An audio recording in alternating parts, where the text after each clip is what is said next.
All right. I've made uh, I've made a lot of comments on Rising, particularly about Saagar Enjetti. Uh, Saagar has some surface level uh, understanding of issues that Americans and basically applies to also Western all of the Western nations. And but this is where Sagar's partisanship clouds him, and he can't see it and won't see it. More importantly, won't see it. He refuses to see it. He ignores it, and that's the big problem I have with Sagar. He worked. He stated on his own on Rising that he worked for the Daily Caller. All right, that's a nationalistic right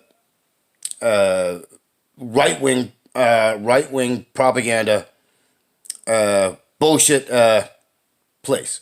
Daily Wire and the Daily Mail and all and they all have connections to one thing: Murdoch of Fox fame. They also have connections to the Kochs and that group that they and that they these so-called nonprofit institutions, they're like the Cato and other places like that. They're getting funding. So that's the problem I have with Breitbart. That's the problem I have with all those, is that they ignore the obvious. If you're able to think beyond partisanship, beyond this fake patriotism,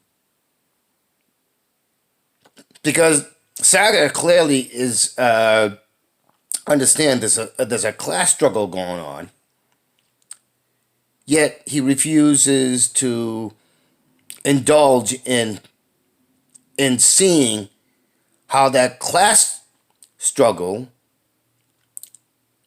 has played the biggest role on the domestic front all over the West in basically robbing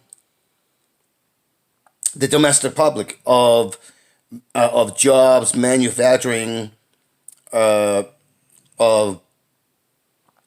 everything, and the responsibility that the political and economic, financial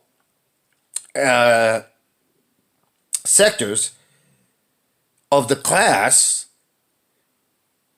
has been responsible for the decimation. This is why we have the levels of partisan ignorance, and I've talked about it before. It's ignoring the the core issue, which brings about the ignorance. Saga constantly places the blame on China or on India but his core is China.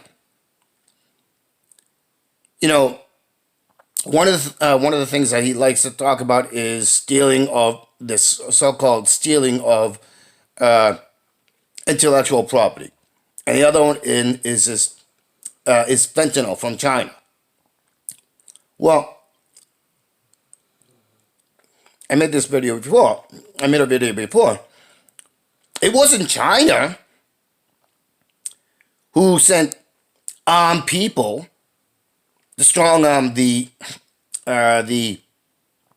captains of industry and finance to come and and use the Chinese public to produce the goods so that they can pay slave wages and make a massive profit for quote unquote cheaper goods. It wasn't the Chinese government which forced them to share intellectual property. No matter how the narrative is, they could have said no. We're not gonna do that. We're not gonna go over there. We're not gonna go over there and set up manufacturing and so on and so forth. Even if the labor is dirt cheap, we're not gonna do that. But that's not what happened. That's not what happened. They decided to do that. They're the ones that pushed for the policy and legislation in the U.S. and around the Western world, so that they could take the work and jobs, so that people living in a country who had been financially, socially, economically been almost demolished by Western nations. I've made a video about the Opium Wars. And when I say Western nations, back when the two Opium Wars happened, Russia, or the Soviet Union, whatever the fuck you want to call it, was considered a Western nation. So Russia was involved. Britain was involved. France was involved. The U.S. was involved. Germany was involved. All these Western nations, including Australia, was involved in the Opium Wars, which took Chinese territory, which flooded China with opium. And Saagar has audacity to say it. It's probably because he either doesn't know, which I find it hard to believe that he doesn't know about the Opium Wars. But look, I'm going to be generous and say he doesn't know about it. Well, he should do some fucking research. Because what the Chinese are doing with the fentanyl, by the way, fentanyl was something that was created by the West and was produced by Western companies that the Chinese, through black market and organized crime, and later on became legitimate, the quote-unquote legitimate companies, starting sending over. So it may you could take it as tit for tat, or you can take it as simple criminal actions, which are politicians and our corporations, so-called corporations, been doing. So Saagar likes to say China, China, China, China, China, China, China, China, China, China. Except China did the only thing they could to take themselves out of out of the hole they were placed in, and they were being intelligent about it. So the whole thing is this: Saagar's placing blame on China when it should be like me. I place the blame on our political and economic masters. They're the ones that betrayed. They're the ones who committed treason. They're the ones who gave the green light to offshore. They're the ones who gave the green light so that the wealthy could move their money so that they can't be taxed. Stuff that Bernie brought up. Stuff that even Obama and others have brought up. But you notice how they keep on greenlighting this crap. You notice how with the recent bailout, how they basically ended up doing daylight robbery and sending money to the wealthiest people who don't need it. But they can't do anything for the people who are the actual backbone and foundation, the ones who actually make the products or come up with the engineering and innovation. No. That goes to show you how silly and truly stupid, outrageously stupid Saagar is. That's why I hate Saagar. That's why I can't respect Saagar. No matter all the grandstanding he may talk about, he, like the people that he supposedly hates, the ones that he is fighting against, does. Whether they're Republicans or Democrats, whether they're MSNBC or The Rising, whether they're the Federalists, the Daily Caller, or whatever that they constantly bring in, or these so-called Democratic or Republican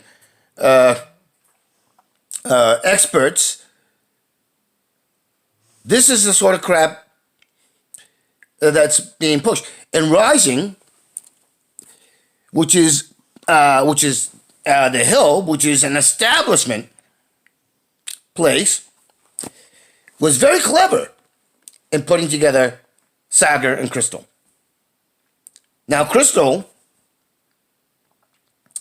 I think she's genuine, but I think she's also lacks critical understanding that doing something like this, okay, and not being able to get out of the bubble of narrative actually muddles, distracts from the core stuff that she talks about and Saagar talks about, but they can't seem to make the connection. That is the reason why we have so much ignorance. That is the reason why we have so many people who go on a visceral reaction without any actual thinking.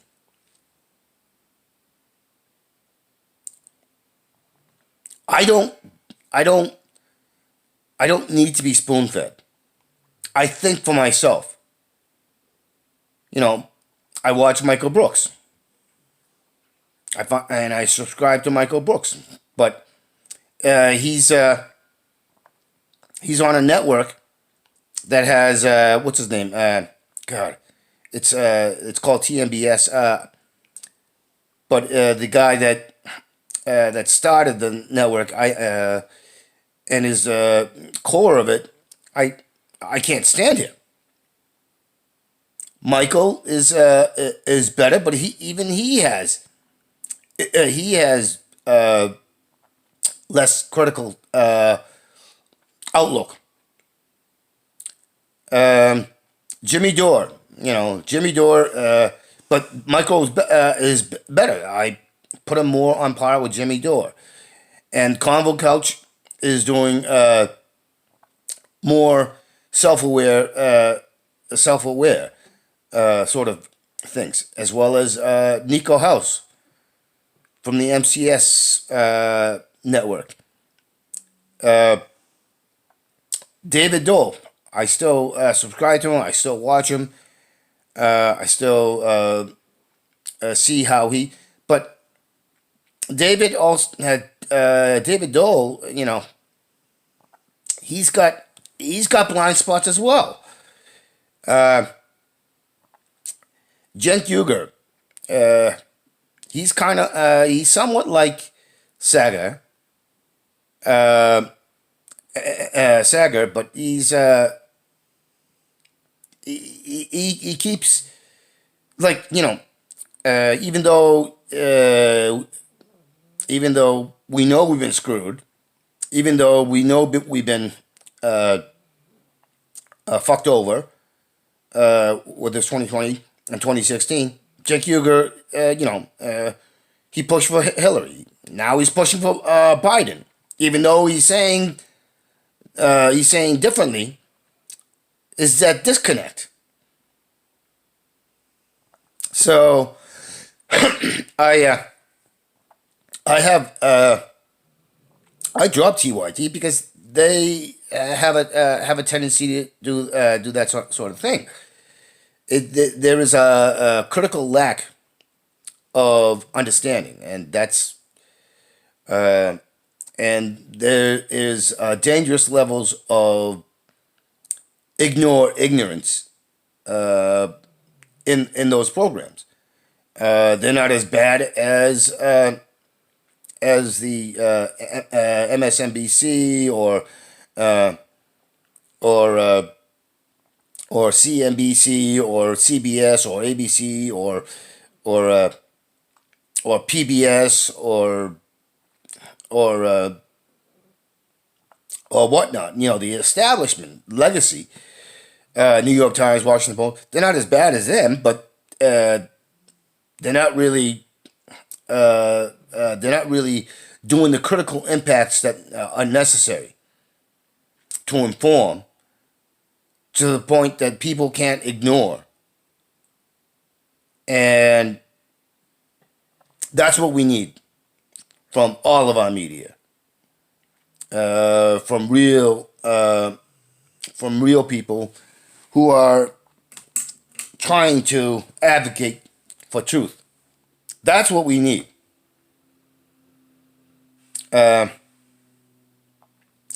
Because truth, it has to become the most important factor. Truth is purity. Truth is reality. Otherwise, we have what we have. And Saga likes to talk about how suicides have gone skyrocketing high. He likes to talk about the loss of jobs and everything else. But he never seems to make the connection. Even though he talks about it, he never seems to make the connection that the blame lies on the domestic front. So, anyways, uh, yeah. So one of the things I want is that the rising is a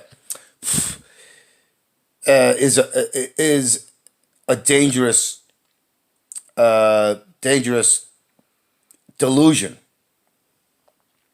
There's a lot of stuff but that's a problem. It draws in a lot, and it makes sense to too many And even now I felt because I pay attention to it, but I also pay attention to it because I'm trying to give a better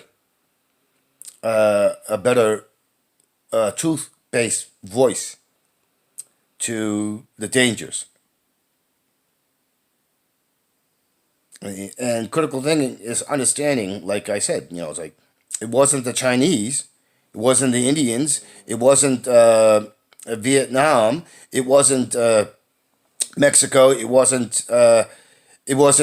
South America. It was U.S. and Western corporations, and U.S. and Western uh, political political cabal who allowed it. So the blame is ultimately on the domestic front. They're the ones who did it. They're the ones who have been trafficking in drugs. Because this is a historical fact. They make these laws about drug trafficking and sex trafficking and human trafficking, except all of the Western nations, with the push and influence and ignoring the behavior of the wealthy, who are the foundations of the so-called corporations and so on and so forth. They're the ones who have put the screws and their influence to be allowed to do the very things that we have as laws on the books saying you can't do, that it's a criminal felony. So, as I said, it's we have to understand the core thing is that Saagar, for all his uh, for all his so-called critical thinking and understanding, he is playing the very role that he rails against, and not very well, or so on and so forth. That's why I don't like Saga. That's why I have very low tolerance for him. And I like Crystal, but I'm not one to say, hey, I'll let it pass because she's no. I won't let it pass. Kyle Klinsky, I respect Kyle a lot, but I won't let his uh, less than critical understanding to pass. I won't let Jimmy Dore, and I really like Jimmy Dore. I like Lee Kemp. I really like Lee Kemp, but I won't let it pass either. That's where independent, self-aware thinking comes, and more of us must want to emulate that, because that is where we find truth. That is where we move forward, and that is where we build solidarity. Thank you for your time.